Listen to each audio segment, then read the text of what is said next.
Yes, so beautiful people, how you guys doing? Hope you guys are doing well. They just reaching us now, and this one sweet to my people. They say Kabiesi don't chase all the ayabas like this. Say, oh yeah, make everybody, oh yeah, make una excuse me. Yeah. If you people will not stay calmly in this palace, make una they excuse me one by each. Because it's like, when you people were coming, you people were like, Kabiyesi, let me just be there, let me just be there. Like, even some that he doesn't even know safe, they are there. They call themselves Ayaba. Like, see, it's not this palace, they said, the kind drama when they happen. This African palaces wey una see, a whole lot of drama they happen. Oh, yes, a whole lot of drama because you will see some women that they just want to be in that environment. So that when they go outside on the street, people will see them and say, that one a palace woman, that one a palace. You know, those kind of thing. Everybody want to be in that palace. Why is it like that? Why it be say that palace, it be like say, if they don't reach that palace and they don't enter a job room, why? Why it can't be like that? Meanwhile, there are some who are still saying palace. No, no, no, no, they don't even want to go there to go and do what? No, no, no, no. They don't want. Yes, there are people like that. They will tell you they don't want.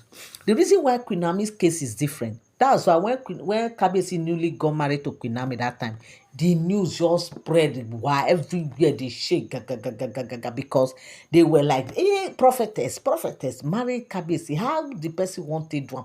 Who be this woman? People want to see her. People want to even hear her talk. People want to just know her like, wait to how she take do am, how she wan even take manage herself for that palace, how she wan take navigate her way through. Because they are seeing palace like a place where, especially the palace of Oni of Ife, the palace of that office, Oni of Ife. We know that his position is not just an ordinary position. Like, if we go back by history, right? The Alaafin of Oyo is the head of all the empires, the Yoruba empires. Like, he's the physical kings. Let me just use, normal lema word for to buttress what I'm trying to say. Um um the Alaafin of Oyo, he's in charge of all the Yoruba empires. All the empires, he's the one in charge. He's the one overseeing all the affairs of the Yoruba empire, both home and abroad. Whenever you find a Yoruba people, okay, like those in Brazil, all over the planet, all over the earth, Alaafin of Oyo, he is the physical or Kabiesi that is in charge of all the physical affair. But when it comes to the spiritual matters, when it comes to spiritual issues that concerns the entire Yoruba race all over the world, it is only that is representing the spiritual aspect. You can see that the Yoruba Empire, the Yoruba, they have, some people will literally say that they have the strongest culture because they have the king that represent the physical and they also have the king that represent the spiritual. That is why you see some of these festivals that they do. You see people coming from all walks of life, from different corners where Yorubas are. They always come for some of these major festivals because they are like coming to their root to come and, uh, speak to their ancestor, to come and have reconnect again to their root, reconnecting to their ancestor and reconnecting to their source. Okay, yes, reconnecting to their source of life or their origin, where their existence began. Because the Yoruba man will tell you that their existence began in Ile Ife, the cradle of life itself, that it begins in Ife, Ile Ife. So that is why Kabiesi's position is totally different. It's totally different. He stands for the spiritual, while the Alaafin stand for the physical.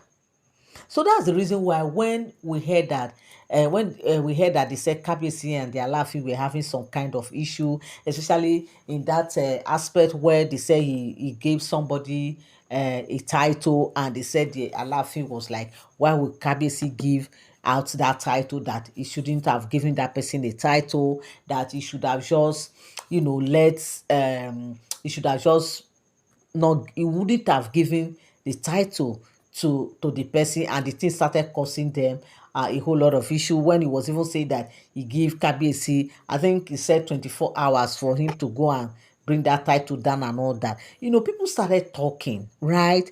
Because people were like, you are just new in the office as an Alaafin, and you are commanding Kabiesi like this. Don't you know that Kabiesi is far higher? Because, like we all know, they said the spiritual controls the physical, right? And Kabiesi is for the spiritual. Why won't you just calm down for that person who is standing on the spiritual side? If at all you feel that title, that person does not worth it, that there are ways you can speak to Kabiesi. Kabiesi is a free man.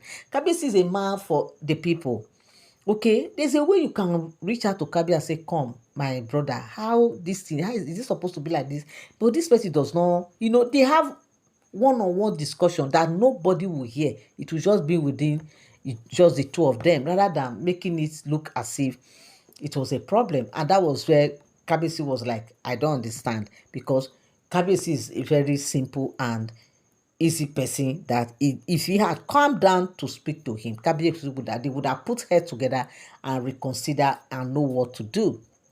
So, to tell you that the Kabiesi, the Oni position is not just a mere position. It is a big position, and that is the reason why they are saying that he deserved the respect, he deserved the accolade, he deserved, to be given that honor as Oni, because that position is a very big position. You can imagine somebody who is going on behalf of the whole entire Yoruba race to speak on their behalf, without Kabiesi giving go ahead to do certain things when it comes to, worshiping of their deities or their Orisha or their ancestors. Nobody can just come out and do it. No matter how strong you are as an Ifa priest, Kabiesi has to lead. Kabiesi has to, give go ahead. So that's the reason why the Kabiesi position is very, very delicate, that every other person that is coming should take it as such, and take it with, with a good heart and respect. So now they said, this Oloris now, who, that is the reason why some of them were like, I said Olori, Ayabas. Some of them who are there in the palace, they say Kabiesi did not even know them. Yes, so. Because there are women who are in charge of that position. There are elderly women who are there in the palace, who are making sure that, okay, this one can come here as an Ayaba. But there are some of them who actually grew up in the palace as palace girls, as palace children, as prince, and as, yes, we have prince there, we have princesses, like, who have been there, who their forefathers happens to be at some point a king, and of course their lineage of, king who have passed through that very position. And some of them, they just have the privilege to be in the palace, to grow up in the palace, and some of them want to be part of Kabiesi, like they want to. So sometimes they will just bring these women in that Kabiesi don't even know them, according to what we heard. So it's not, when they say Ayabas are like Oloris in the waiting. They are waiting to become Oloris, but they are not Oloris. You can imagine that they are waiting to become Oloris. Just be like, say, they say, you make una just dey the arrangement, make una just dey first. People should just be there and be doing things. Very soon they will bring you people up. That's the reason why they were, doing all those things. But at this time around, what we are hearing, the cocoa of the gist of today, they said Kabiesi has ordered them all to leave the palace, that they are causing a whole lot of confusion, and which he will not take. That they are just Ayabas, they are not Oloris. If they were to be Oloris, you will know that, yes. But as an Ayaba, you cannot come and just because you want to become an Olori, you are doing this, doing that. Now this woman recently, they said they went and gave her gift, like they have been bombarding her with cash gift and all that, just to see that she speak to the son, so that the son will manipulate. You know those kind of things. The son will come up with what he did not see when he's right there in the presence of their ancestor. How can he just do that? He's a palace boy. How can he just do that? So that Kabiesi has told them that, look, I beg, you people should come and be going. Come and be going, oh, up, come and be going. Like Kabiesi don't carry koboko like this. Don't say every ayaba. Submit yourself. If you know you're an ayaba, when they heard, they were so happy. They were doing kitikiti. Everybody want to come and looking their best. When Kabiesi called, because Kabiesi actually called them for a meeting. When the circular was passed around, like, if you know you're an ayaba in this palace, so time, Kabiesi want to meet with all of you. Come and see competition here and there. Like, they were really literally competing, thinking that Kabiesi want to pick who will become Olori. They thought Kabiesi want to pick somebody, not knowing that Kabiesi want to tell them that, thank you for coming, God bless you, can I get some fresh air around my palace? Yes, because they said they are begging, but Kabiesi said that beg no be for him. Oh. If una wan beg, make una first go first. If una don go first, then I go dey hear una beg. For now, please, I don't want. Like this, they say Kabiesi don tell Ayabas, may they vacate palace with immediate alacrity. My correct people, this is what we came across on the street of social media, and I said I must come and relate with you guys. So thank you so much for always tuning in. Thank you so much for standing by. I love you all. I appreciate you. God bless you. Till I come your way again, say bye from here. But don't forget to leave a thumbs up, okay? Bye-bye.